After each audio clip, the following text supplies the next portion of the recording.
Greetings and salutations, everyone. My name is Andrew Kirchhoff, and welcome to my YouTube channel. Today, we're going to be conducting a live best ball draft via Underdog Fantasy with the singular purpose of course, giving you guys more information and helping you prepare for your 2022 fantasy football draft. Now, of course, as I progress through the video and my respective drafts, I'll give you guys information in terms of my strategies and how I'm reacting to the decisions made around me. Of course, it's extremely important to react and see the entire board as a work of art and how to go ahead and navigate your way through an entire draft and build a successful 2022 fantasy football team.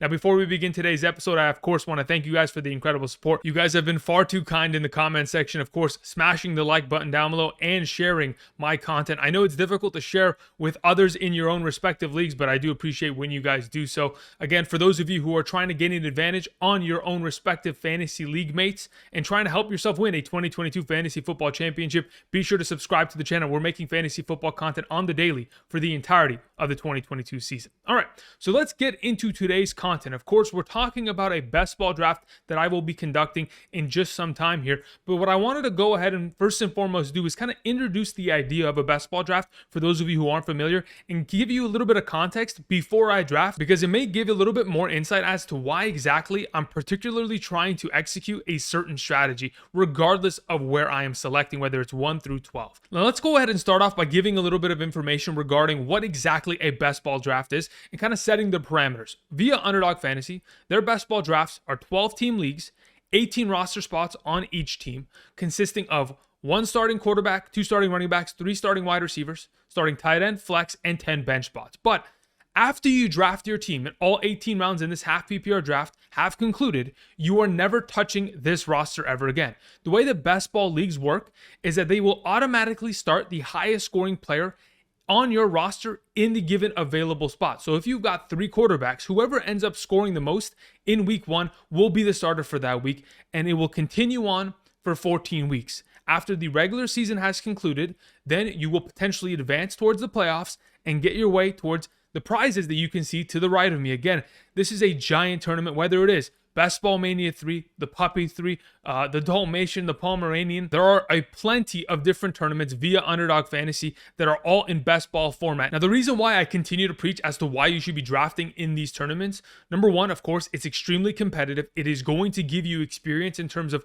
what the ADPs look like, where players are coming off the board, and how you can potentially react to other high-level players as you're competing against fantasy managers that are putting money on the line every single time they draft their respective teams. So it's no joke for them. They are trying to win every single time. Now, with all of that taken into consideration, I wanted to go ahead and kind of give you guys some information regarding what happened in last year's Best Ball Mania 2. The 2 teams that you can see on screen are the 2 teams that were, of course, the first and second place, the winner and the runner-up. Of course, the winning team, Go Bills 2020, congratulations to him.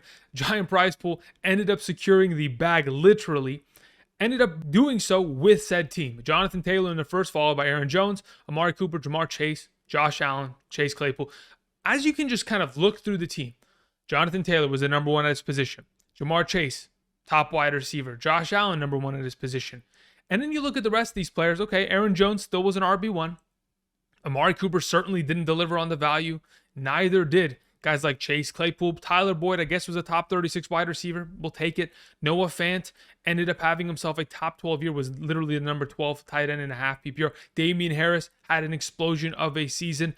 But overall, when I look at this fantasy roster, it doesn't make me think championship winning, yet it was. Because when you look at later down the line, when you get to rounds 13 through 17, you have Christian Kirk, who of course played a huge role last season. Rashad Penny, who late in the year was an incredible fantasy asset, and Amon-Ra St. Brown, who won many of us fantasy football championships. Of course, that is why this team ended up winning. But when you look at this team at first, you may think to yourself, is this really a championship winning team? Absolutely. Now, when we look at the team that was the runner-up, very similar, also started with a 2 running back start. Again, like in yesterday's draft strategy video, I always preach going 2 running backs in your first 3 picks. Both of these respective teams ended up taking their running backs first and second rounds, then following up with wide receivers, Jamar Chase equally in the 4th, and Josh Allen's in the 5th. Because again, like I've preached, the dead zone running backs are brutal, and you never want to go ahead sifting through running backs between rounds 4 through 7 and 8 because you may not hit. Even though the league winner ended up hitting on Damien Harris, that is a huge difference maker when it's all said and done. But either way, just want to give you some context as to what kind of rosters were built in terms of finding success in past best balls. So now that we've established all of this information, I kind of want to explain to you guys the draft strategy that I'm going to approach this upcoming draft with. Like I've explained in yesterday's video, I typically want to go ahead and secure 2 running backs in my first 3 selections. If I'm able to do so, then that is going to start us off in a great position. In terms of the quarterback position, of course, I will try to grab multiple because this is a best ball league and I am not going to be able to sit in a position where I can 100% hope that one quarterback can get the job done. So I'll probably grab at least 2 or 3. In this particular case, I suppose an equal distribution of assets would be 6 running backs, 6 wide receivers, 3 quarterbacks, and 3 tight ends. You could end up shuffling, taking away a quarterback, adding that to the running back or wide receiver positions in order to grant yourself more depth and potential to hit on a sleeper in that regard. But the information that you can see on screen will give you a little bit more context as to what I am going to do specifically in this upcoming draft, regardless of what position I am in. I'm going to be for sure ignoring the tight end position until we get to the double-digit rounds. Why that is so important is because even though the tight end position is, at the top, relatively stacked, it is still extremely risky. And if you get into a position where you miss, you may be in a little bit of trouble because of how much draft capital you are using on a player that may not be able to return said value. So instead, in a best ball league, I am going to be fishing for touchdowns. Again, the best player at the position will start every single week. So if I have 3 tight ends and all I am doing is fishing for touchdowns, 1 out of the 3 could potentially hit. And yes, it's still possible for me to have a given week in which 3 tight ends, 1 of them doesn't score, but I'm going to strategize for that. I'm going to go after teams that have heavily targeted their respective tight ends in the red zone, specifically in 2021, because we have that context of information most recently. As you can see on screen, the information I have, 2021 weeks 1 through 18 tight end touchdowns. When we look at the top 12 tight ends in all 18 weeks of the 2021 season in a half PPR scoring format, I found that out of the 216 potential tight end ones last year, 12 each week for 18 weeks, 169 of them scored a single touchdown. That's 78% of those respective tight ends scoring a touchdown in order to make themselves top 12 in a given week. Now, when we look at the ranked 13 through 24 tight ends, only 37 touchdowns were scored out of the 216 possibilities, which made it a 17.13% rate of touchdowns from the tight end position. Now, what this information is pretty much saying is that if you want to be a top 12 tight end in a given week, more often than not, you got to score touchdowns. Because if you're not scoring consistent amount of touchdowns, the yardage in which you're going to have to rely upon in order to be a top 12 tight end in a given week is going to be an extremely high number. And I've gone ahead and presented that on screen. 2021 weeks 1 through 18 tight end receiving yards without touchdowns. When I scaled through the entire 2021 season and found all the tight ends that never scored a touchdown from weeks 1 through 18 yet finished as a top 12 tight end in said given weeks 1 through 18, the yardage that they averaged at every single position is relatively high. If you wanted to be a top 4 tight end in a given week without scoring a touchdown, you had to total over 100 receiving yards on average, and that continued to scale down until we got to 12.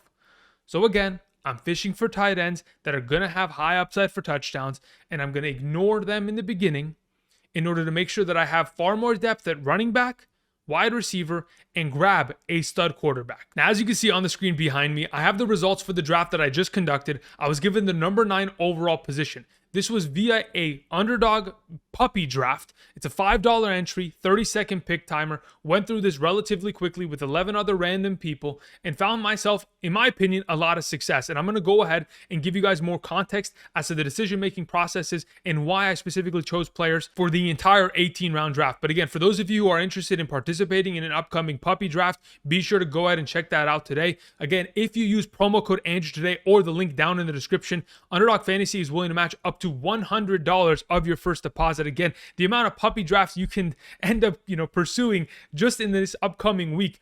I mean, you go ahead, you deposit $100, Underdog's going to match you $100, get you ready for the 2022 fantasy football season. Again, use promo code Andrew today and potentially go ahead and draft, gain some experience, and have fun the Underdog way. Thank you very much. All right, so let's give you guys some information regarding the draft that I conducted. Of course, given the number 9 overall position, I'm not the greatest fan of a late first round pick. But considering how this draft went, I'm beginning to open up to the idea of selecting, later on in drafts, because a lot of wide receivers are being taken extremely early.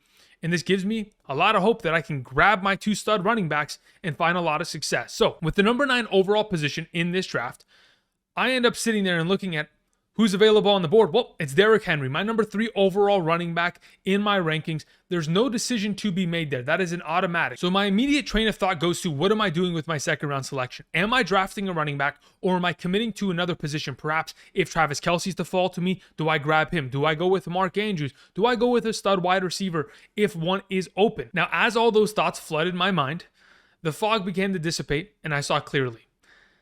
With DeAndre Swift available at my second round selection, it was clear to me I was going to take him. But the reason why I wanted to for sure commit to DeAndre Swift is because I knew if in fact I was going to not take a running back in the second round, it would have left me in a very vulnerable position. And the reason why I say this is because if I don't take DeAndre Swift at the 2.04 position and the overall 16th player off the board, the chances of a stud running back that I consider to be a top tier running back coming back to me in the third round is extremely rare. As you can see on screen, in the third round, we still had Travis Etienne and James Conner, Cam Akers, Breece Hall, Ezekiel Elliott come back to me, which I could have selected in the third, but I feel far more comfortable going with my guy that is my number 8 overall running back in this year's draft in the second round, in hope that I can avoid the dead zone running back spots between rounds 3 through 7 and commit to the idea of drafting stud wide receivers and quarterbacks and building my depth that way. So that's exactly what I did, because there's, again, no guarantee that a stud running back was going to return to me. And I'm glad I took DeAndre Swift, because a stud running back that I specifically wanted didn't end up doing so. So now that you see this draft and we see where we're at, we're in the third round after selecting 2 of my first 3 picks as, stud running backs. No questions asked. I could have potentially gone ahead and in that third round taken another running back, but I feel like that's purely just overkill. If I take James Conner, Travis Etienne, Breece Hall, Ezekiel Elliott, one of those guys, I feel like going triple RB isn't really always going to find immediate success, because your wide receiver position is going to be extremely thin. And though there is a lot of depth at wide receiver, I still want a guy that I can trust every single week, especially considering how often running backs get injured in the National Football League, based purely on the fact that it's just the nature of the game. I wanted to go ahead, lock down Mike Williams. And for those of you who are questioning the Mike Williams pick, let me give you some more context as to why I love him. Last season, he had career highs in targets with 129, receptions with 76, and receiving yards with 1,146. Career highs in all 3 of those. Had 9 total receiving touchdowns, was 1 off from tying his career high of 10. So overall, an incredible season, was a wide receiver 1, but many of us may be thinking, well, Andrew, he had a hot start to the 2021 season, then began to fall off. And I 100% understand the analysis, but let it be known, Mike Williams, in many of those games where he didn't have great performances, had clear opportunities to scoring touchdowns and just wasn't able to close the gap. Again, last season, Mike Williams from inside the 10-yard line had the 5th most targets amongst all receiving options in the National Football League with 12 targets. Those 12 targets led to 2 receptions. When you look at the rest of the receiving options in the National Football League last year, whether it's wide receiver, running back, or tight end, from inside the 10-yard line, any other receiving option that had 12 or more targets last season had a minimum of 5 touchdowns. So Mike Williams obviously underproduced in that specific category. And if you go ahead and sprinkle 3 more touchdowns on top of some of those games that weren't that great in 2021, we have ourselves still a solidified guy, a guy that just got a brand new contract. And that is why I'm selecting him in my third.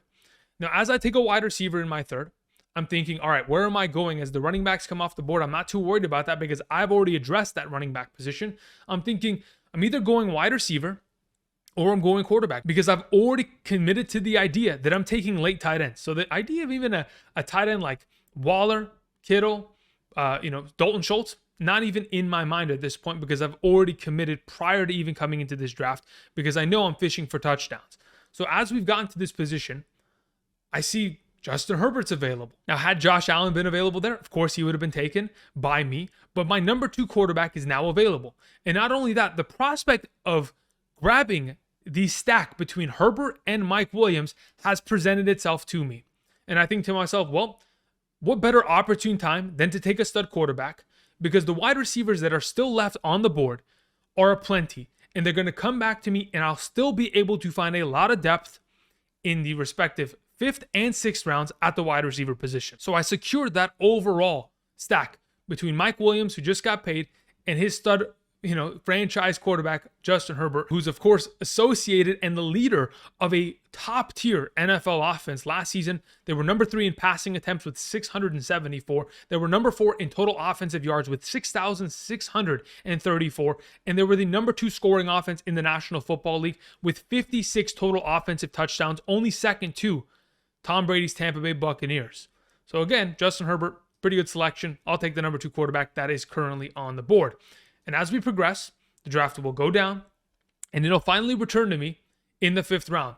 And what wide receivers are potentially available? Well, of course, I know I'm drafting wide receiver because I'm avoiding tight end and I'm avoiding running back. So it makes it relatively easier. Rashad Bateman is available here, the number 1 wide receiver for the Baltimore Ravens. Again, just to give you some context and a little bit of information, the amount of vacated targets that the Baltimore Ravens offense has going into 2022 is apparent.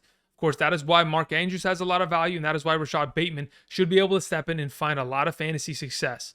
If we go back and look at weeks 1 through 13, when Lamar Jackson was the starting quarterback of the Baltimore Ravens, and we combined the overall receiving statistics of Marquise Hollywood Brown and Sammy Watkins, 2 wide receivers who are no longer a part of this offense, we find ourselves with 145 vacated targets that led to 92 receptions, 1,219 receiving yards, 7 receiving touchdowns. That was 208.4 fantasy points between those 2 wide receivers in that 11-game span with Lamar Jackson. On top of it, Marquise Hollywood Brown, throughout that 11-game span, was the number 17 overall wide receiver in fantasy football. On top of the fact that you add, the other wide receivers in this offense, Devin Duvernay, James Prochet, inexperienced. They drafted 2 tight ends. Of course, those are still rookie tight ends in the National Football League. It doesn't mean that they're going to find immediate success. And you look at this backfield, Dobbins, Edwards still on the PUP list coming back from injuries. Seems to me that Rashad Bateman is going to be a huge part of this offense in 2022. Therefore, I take him. And then the draft continues to go around the bend and return to me. I already have the idea in mind. I'm avoiding these running backs. So I thought to myself, why not go ahead and draft a wide receiver who's been at the top of the pack for many years? And though we haven't seen him play in a couple of those years, he still is a top tier talent. That's Michael Thomas. I think as of this current moment in time, Michael Thomas at his current ADP and his current value is a steal. Anybody who was able to draft him, earlier on at an even higher ADP, you ended up completely cashing in on what he is potentially going to produce, because regardless of who plays quarterback for the New Orleans Saints, Michael Thomas is a monster. He is a yak machine. Since 2016, he has been one of the leaders of the yard after catch category. Again, in 2016 was number 6 overall receiving option in terms of yak with 478. The following year, number 6 with 449 yards. The following year, in 2018, the number 3 overall wide receiver in yak with 503 yards. And in 2019, of course, his legendary season was the number 1 receiving option with 588 receiving yards of yak. I mean, again, regardless of what happens, this man's going to run a slant, he's going to catch, and he is going to make plays after said catch, which is not dependent on said quarterback. Regardless of whether it is, Andy Dalton or Jameis Winston, I still believe Michael Thomas can be a stud receiver. And for those of you who may doubt Jameis Winston, let's not forget, Jameis led Mike Evans to many successful seasons between 2015 through 2019. In fact, when they played together in the 68 contests, Mike Evans averaged 9.49 targets per game. Of course, caught the ball 5+ times, 82+ receiving yards every game, averaged about a half a touchdown per game, and 13.95 half PPR points. Again, Michael Thomas in a pretty comfortable position. Now, as I've gone ahead and sifted through a third of my draft, I've already solidified my 2 stud running backs, 3 stud wide receivers, and my quarterback. Now, as we get into the next round, the question kind of begins to present itself. Where are you going with your next selection? As you can see on screen, I ended up dipping back into the running back pool because I thought, my goodness, if we're getting to a position where we have the availability of Antonio Gibson at the 81st overall selection in the 7th round, I have to do it because Antonio Gibson has so much potential for success. And I understand the arguments against him. J.D. McKissic being healthy, Brian Robinson being drafted in this backfield. Of course, Ron Rivera talking about maybe having a Jonathan Stewart, D'Angelo Williams-esque backfield. Until we see it, I'm still of the belief that Antonio Gibson is a steal this year at his current ADP. This is a guy that was the number 12 running back his rookie year in 2020, was the number 10 overall running back in a half PPR last season in 2021, and is a part of an offense that since 2020 has given their respective running backs the third most opportunities in the league with 1,034 opportunities, and has given their respective running backs the 11th most rushing attempts since 2020 with 745.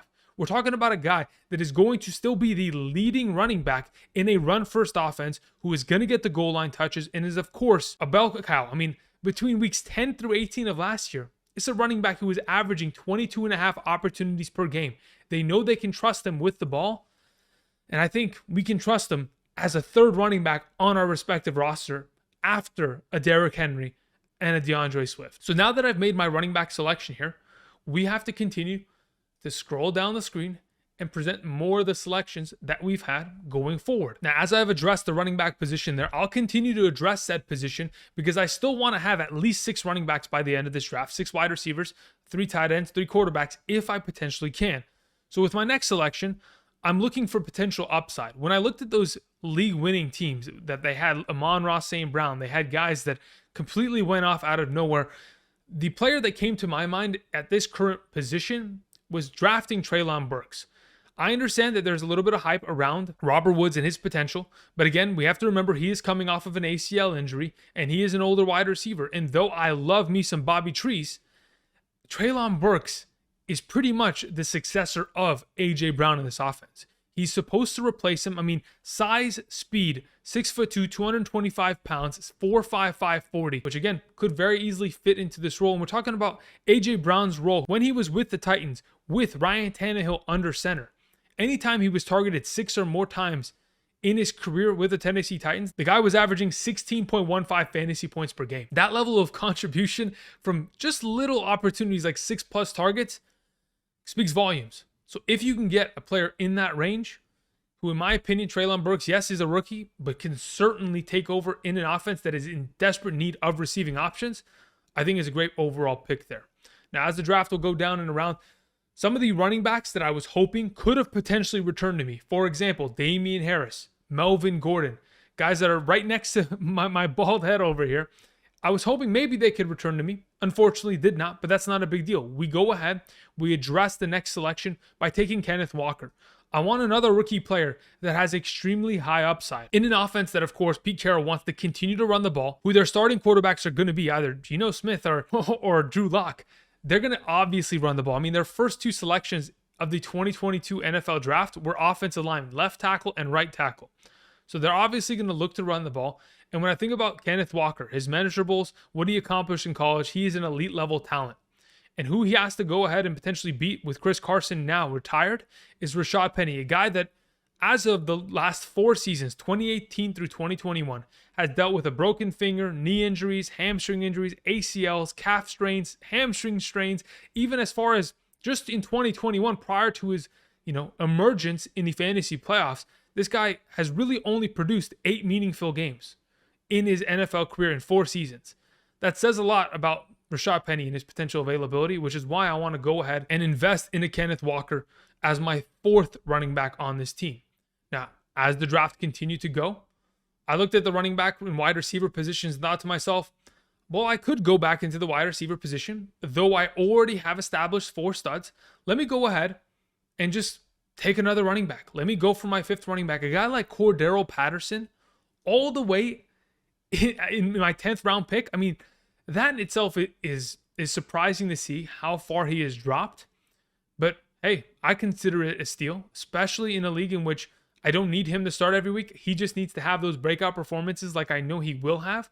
Let's not forget, Cordero Patterson last season, from weeks 1 through 9, was the number 7 overall running back. Again, he was averaging 16.84 fantasy points per game. From weeks 11 on, he dealt with a little bit of an injury. Obviously, we saw him miss that Thursday Night Football game against the New England Patriots.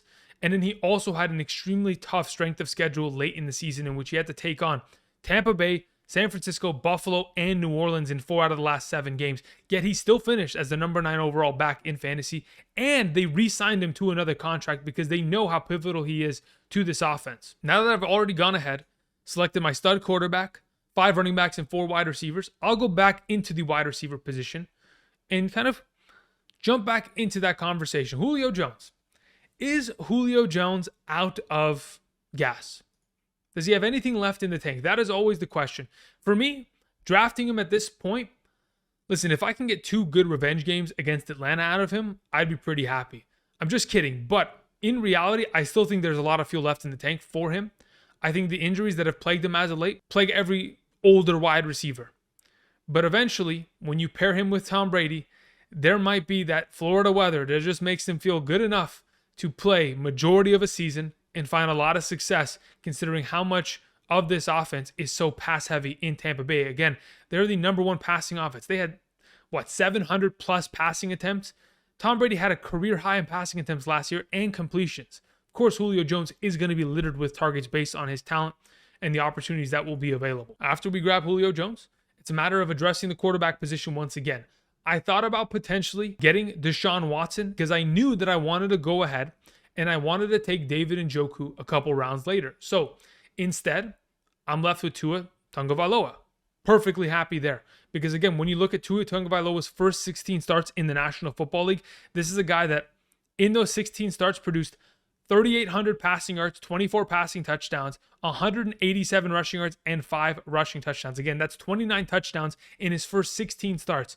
Obviously, didn't all do it in one season because Ryan Fitzpatrick in 2020 and his last year, the injury that he sustained and Jacoby Brissett had to fill in for him. But either way, that's 270 and a half fantasy points that he has produced over his first 16 starts. Now you go ahead and add additions to this offensive line, especially on the left side, and then you add Tyreek Hill, new offensive coordinator, a backfield that actually has players that can carry the rock and find success.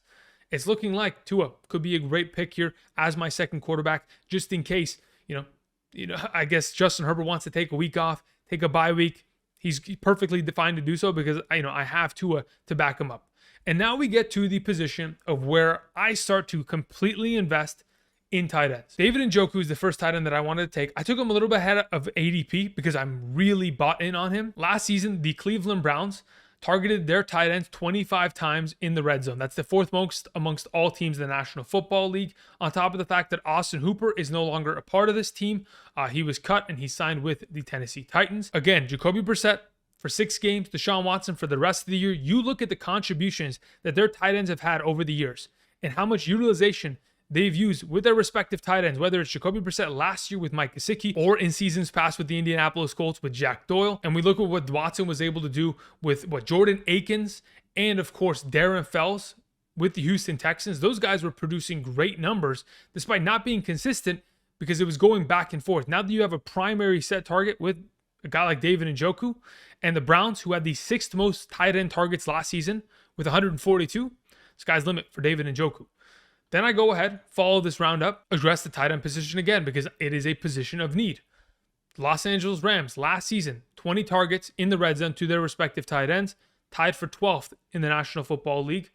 You look at how many weapons this offense has. Kupp, Robinson, Jefferson, maybe OBJ, Cam Akers out of the backfield.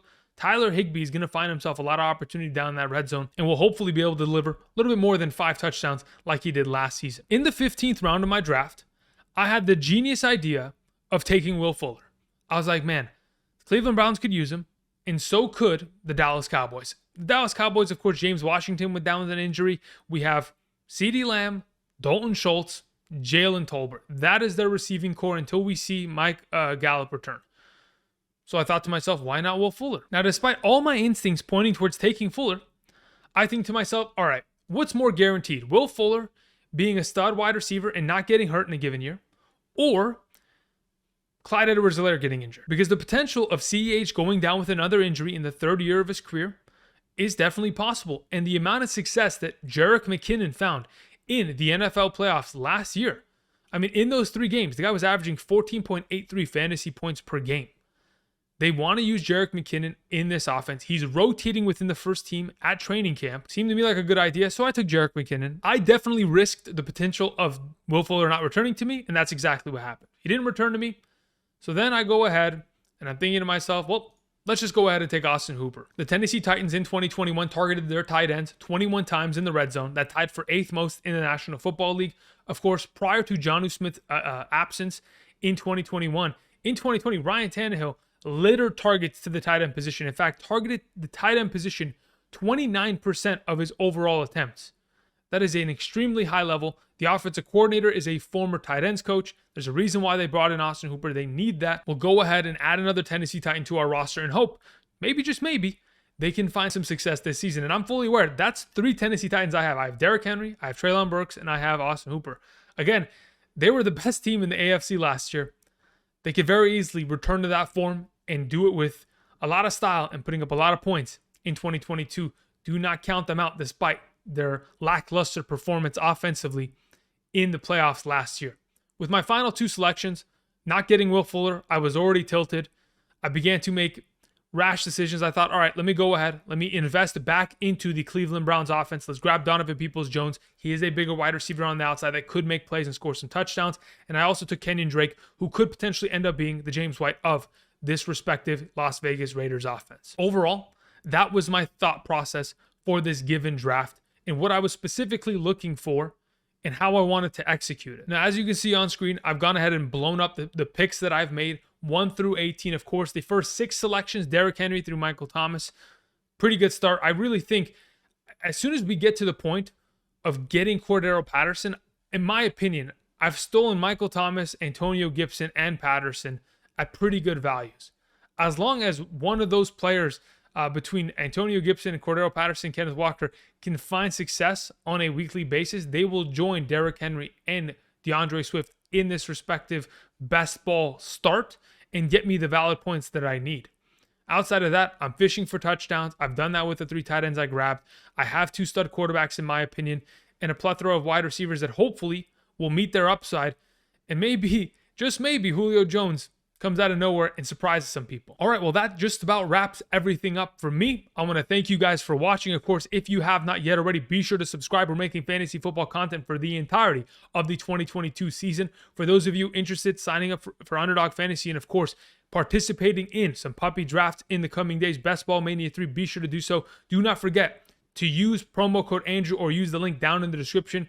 If and when you do, Underdog Fantasy is willing to match up to $100 of your first deposit. You deposit $100, they'll match $100. You deposit $20, they'll match you $20 and get you ready to go for some upcoming drafts. Thank you, everybody, for watching. Tomorrow, we will be talking about must-have breakout running backs for the 2022 fantasy football season. I'm excited to talk about some of these players. Maybe you saw some of those players today, and maybe I mentioned them, but we'll go into far more detail tomorrow in terms of some breakouts that you have to have on your roster.